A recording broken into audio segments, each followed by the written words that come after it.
Welcome to the beaches of Normandy, or rather the cliffs above the beaches of Normandy.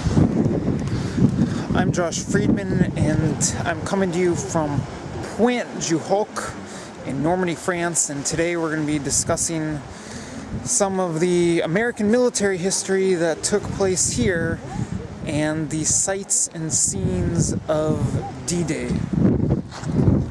On the morning of June 6, 1944, at 6:30 a.m., 225 U.S. Army Rangers were dropped off right down here, or rather they were supposed to be dropped off here, but instead they were dropped off about 3 miles down this way.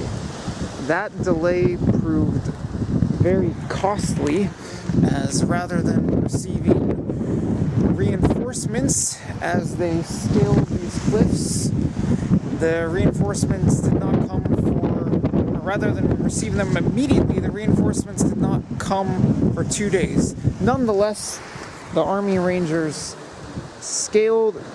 came back to here at Pointe Du Hoc. They scaled these cliffs and they completed their mission battling German forces who far outnumbered them. They succeeded in destroying the German guns that are up here and held fort and put in a roadblock.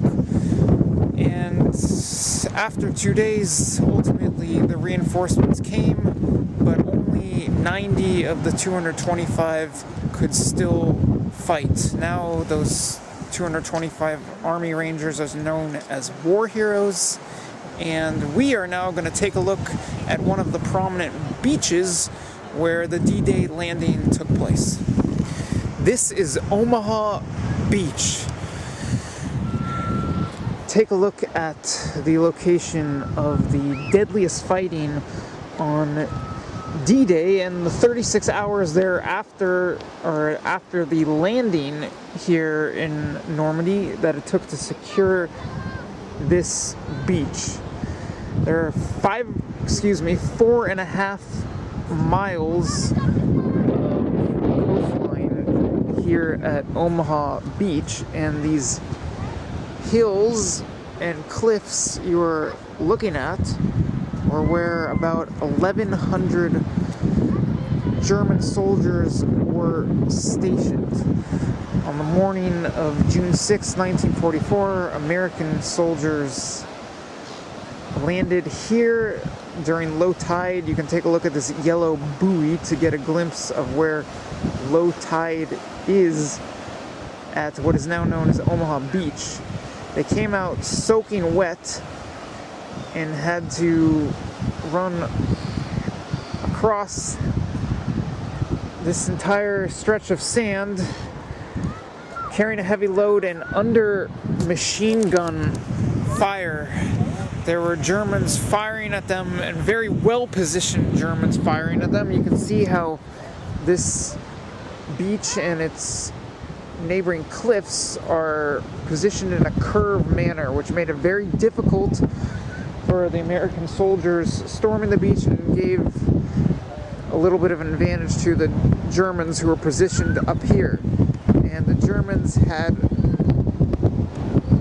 machine gun firing positions like this one here, where they were firing down at the American soldiers storming the beach. And as you take a look around here, it's pretty fascinating to take in the history and try to get a little bit of a glimpse of the courage it took for these soldiers to storm into this essentially German firing squad. This beach accounted for 4,500 casualties on D-Day and the 36 hours after landing. Now, out of all 5 of the Normandy beaches, or all 5 of these Normandy beaches where the D-Day events took place, there were a total of 7,000 casualties. So imagine that, more than half of the casualties took place right here at Omaha Beach, and this is now the most famous of the 5 D-Day beaches, and it's been in movies, and now you can see it gets a lot of American tourists, and the American flag flies beside the French flag. It is what's a little bit of like a July 4th atmosphere here in Normandy, France. And just to wrap this up, we're going to take a brief trip to the American cemetery, and there you can get a little bit more of a look at the commemorations that are here in France.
Thank you for watching. I hope you enjoyed this trip to some of the D-Day sites of Normandy, au revoir, from where the liberation of the European continent from Nazi rule began.